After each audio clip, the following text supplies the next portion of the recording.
Let me ask you something. If you were 56 years old right now, you just walked away from your job, your alarm clock is officially retired, and you're sitting there with $1.1 million saved, how much could you actually spend every year without running out of money? Because here's the truth. A lot of people think hitting that $1 million mark automatically means you're set for life. But the reality is, it depends. And I've seen folks feel confident one minute and completely nervous the next because they don't really know what that number means for their day-to-day lifestyle. And I want to walk you through this in a way that's simple, realistic, and honestly a little eye-opening. Because retiring at 56 is earlier than traditional retirement. You're not planning for 20 years. You could easily be planning for 30, maybe even 35 years of retirement. That's a long time for your savings to carry you. And I've talked to people who thought they could spend whatever they wanted after they retired early, and unfortunately, they found out later that math has a way of catching up. So let's slow down and really look at what $1.1 million can realistically give you if you retire at 56. Now, the first thing we have to talk about is something called the safe withdrawal rate. And I know that sounds like financial jargon, but it's actually a very simple concept. It's basically asking this question: how much money can you safely take out of your savings each year while still giving your investments enough room to grow and support you long term? The number that gets thrown around a lot is 4%. You might have heard that before. The idea is that if you withdraw about 4% of your savings each year, historically, your money has a strong chance of lasting around 30 years. Now, notice I said historically and around. It's not a guarantee. It's just a guideline that's been studied over decades of market performance. So let's apply that to $1.1 million. 4% of $1.1 million comes out to about $44,000 per year. That's about $3,667 per month before taxes. And for some people watching this, that number might feel completely doable. For others, that might feel tight. And that's where retirement planning becomes extremely personal. But here's where things get interesting. If you retire at 56, you're stepping into retirement earlier than that 30-year timeline the 4% rule was originally designed around. If you live into your late 80s or 90s, you're potentially looking at 35 years or more of retirement spending. That means some financial planners suggest being a little more conservative. Instead of withdrawing 4%, some retirees choose something closer to 3.5% or even 3%. Now, if we run those numbers, things shift a little. 3.5% of 1.1 million is about $38,500 per year. 3% drops it to around $33,000 per year. And I know hearing those smaller numbers can feel discouraging at first, but stay with me because this is where the full picture matters.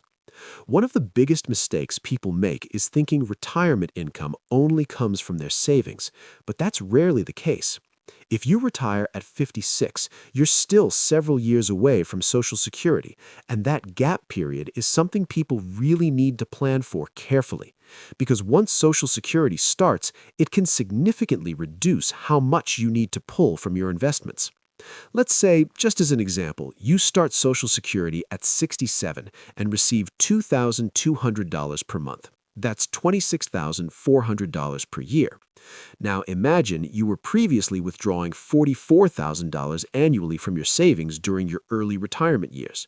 Once Social Security kicks in, you might only need to withdraw about $17,600 per year to maintain that same lifestyle, and that change can dramatically improve the longevity of your savings. But there's another layer to this that doesn't get talked about enough, and that's sequence of returns risk. And I know that sounds complicated, but the concept is actually pretty straightforward.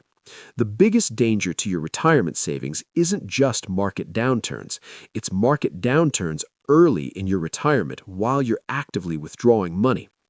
If the market drops significantly during your first few retirement years and you're pulling money out at the same time, your portfolio has less time and fewer resources to recover. That's why retirees who leave work during strong market periods sometimes feel very confident, while those who retire during economic downturns can feel immediate pressure.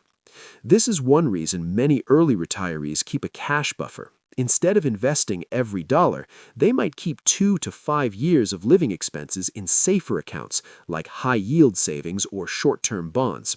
That way, if the market dips, they can pull from their cash reserves instead of selling investments at a loss.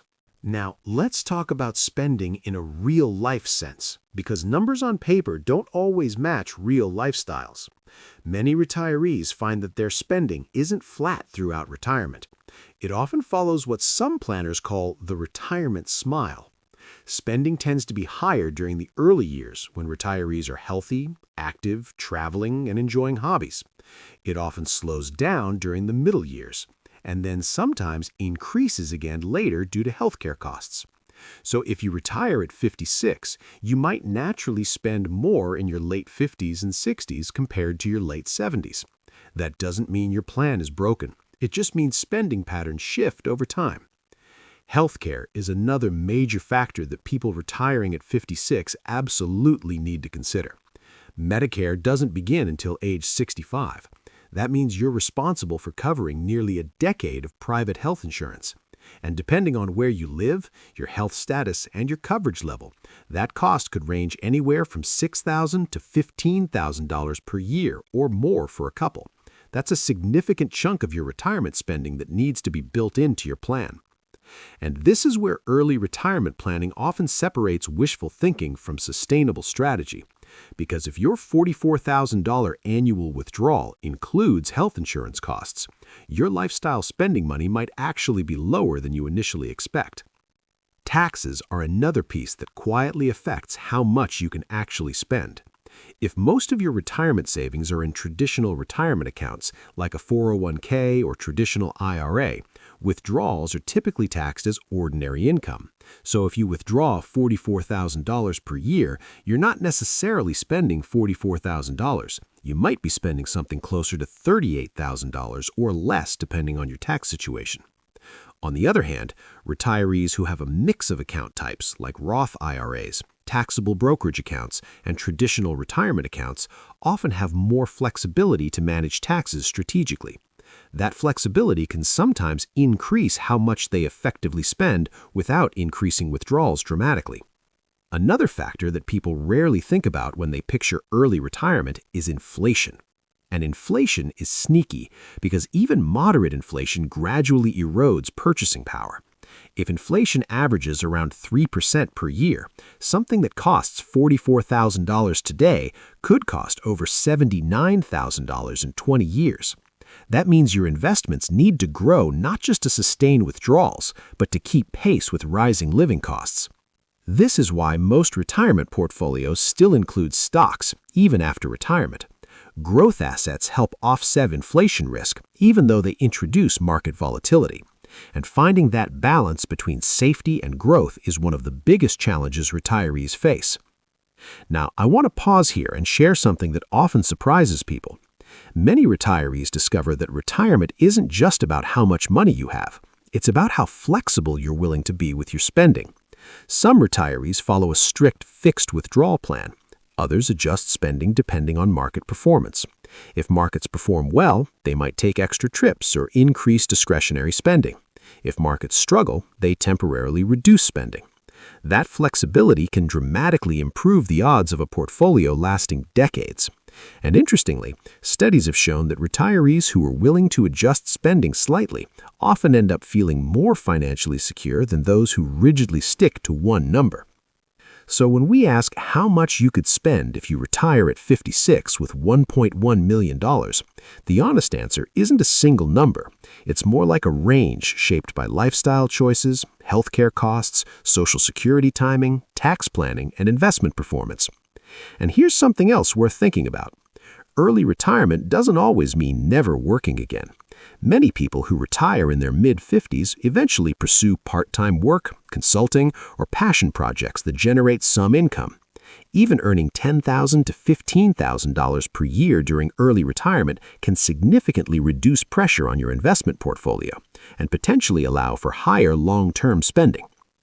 But the biggest mindset shift that early retirees often experience is moving from saving mode to spending mode. And that transition can feel surprisingly uncomfortable. After decades of building savings, suddenly relying on those savings can feel emotionally risky, even when the numbers support it. And that emotional side of retirement planning is just as important as the math, because confidence in your plan often determines whether you actually enjoy retirement or spend years worrying about every dollar. Now, there's still more we need to break down because we haven't talked about lifestyle scenarios, different spending tiers, geographic cost differences, and how small financial adjustments can dramatically change retirement outcomes. And honestly, those details can make or break whether $1.1 million feels like financial freedom or financial stress. So if you really want to understand how much spending translates into actual retirement lifestyles and how to stress test your plan for real-world situations, we need to keep going. All right, let's keep going, because this is where things start to feel real. Numbers on a spreadsheet are one thing, but what really matters is how this actually plays out in real life. What does spending $35,000, $45,000, or $55,000 a year actually look like when you're retired at 56 with $1.1 million? Let's start with a simple truth that doesn't get enough attention. Retirement spending is not one size fits all. Two people can retire with the same exact amount of money and have completely different experiences. One feels relaxed and confident, the other feels stressed and restricted. And the difference usually comes down to expectations, lifestyle, and flexibility. So let's talk lifestyle. If you're aiming to spend around $35,000 to $40,000 per year, that usually means you're living a relatively simple, intentional lifestyle. Often, this works best for people who either have their home paid off or live in a low-cost area. You're probably not traveling internationally multiple times a year, but you might take a few domestic trips, enjoy local activities, and spend money where it matters most to you. Dining out occasionally, hobbies that don't require constant spending, and a strong awareness of monthly expenses. For a lot of people, this kind of lifestyle is actually very appealing. It's slower, it's calmer, and it removes a lot of the financial noise that working life creates. But it does require discipline and awareness. You don't just spend without thinking, you spend intentionally. Now, move that number up to around $45,000 to $50,000 per year, and things open up a bit more. This is where many people with $1.1 million naturally land if they're following something close to the 4% rule. You've got more room for travel, dining out feels less like a special occasion, and unexpected expenses don't immediately throw you into panic mode. This level of spending often feels like a comfortable middle ground. But here's the catch. This range is also where inflation, healthcare, and taxes really start to matter. Because while $50,000 today might feel comfortable, it won't feel the same 15 or 20 years from now unless your investments are still growing. Now let's talk about people who want to spend $60,000 or more per year. Can you do that with $1.1 million if you retire at 56? Possibly, but this is where the margin for error gets thinner. Higher withdrawals early on increase the risk that market downturns or prolonged inflation could strain your portfolio later. That doesn't mean it's impossible. It just means the plan has to be more intentional. And this is where timing becomes incredibly important. If you're retiring at 56, you're likely facing a gap of at least 9 years before Medicare and potentially 11 years or more before Social Security, depending on when you choose to start it. That gap period is one of the most critical parts of your retirement plan. Some retirees choose to spend a little more aggressively early on, knowing that Social Security will eventually reduce their need for portfolio withdrawals. Others do the opposite. They live leaner in their late 50s and early 60s to protect their portfolio and then loosen up spending later. Neither approach is inherently right or wrong. What matters is that the plan is intentional and flexible. Let's talk about flexibility again, because this is huge. One of the biggest advantages you have when retiring at 56 is time. You're younger, healthier, and more adaptable. That means you can adjust, you can downsize your home if needed, you can relocate to a lower-cost area. You can pause travel during tough market years. You can even earn some income if you choose to. And that last part is worth sitting with for a moment. Early retirement doesn't mean zero income forever. In fact, many early retirees end up earning money in ways they never expected. Consulting, freelance work, part-time roles, seasonal work, or even monetizing hobbies. And what surprises people is how powerful even small amounts of income can be. If you earn just $12,000 per year during your early retirement, that's $1,000 a month. That alone could reduce your portfolio withdrawals by 25% or more depending on your spending level. That kind of reduction dramatically improves long-term sustainability, and often that income doesn't feel like work in the same way a full-time job did. Another thing that changes dramatically in retirement is your relationship with time. When you're working, convenience costs money. In retirement, time can save you money. You can cook more. You can shop smarter. You can plan travel around deals. You can take care of things yourself instead of outsourcing everything. These shifts often reduce expenses naturally without feeling restrictive.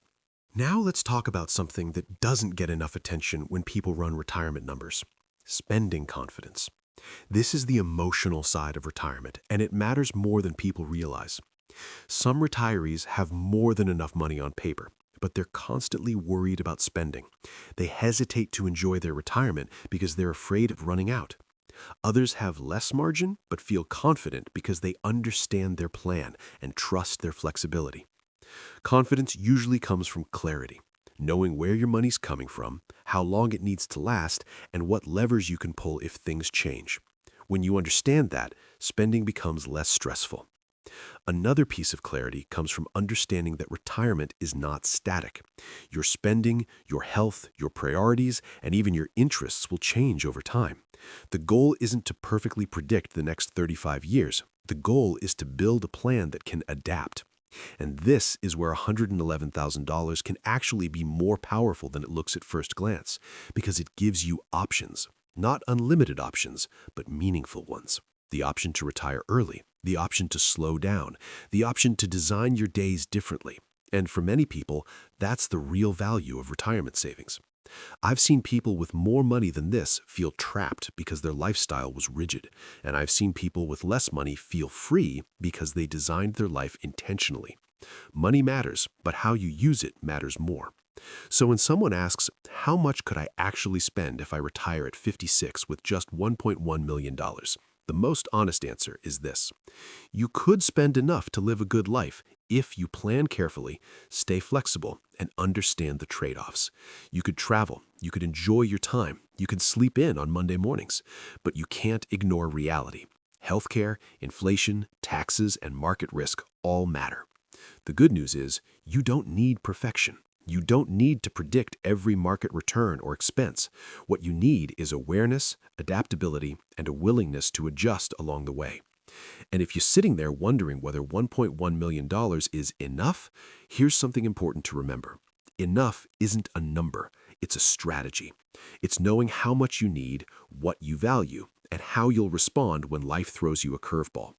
If you enjoyed this breakdown and it helped you think differently about early retirement and spending, the next video you'll probably enjoy is the one YouTube is recommending for you right now. Thanks for spending your time with me, and I'll see you in the next one.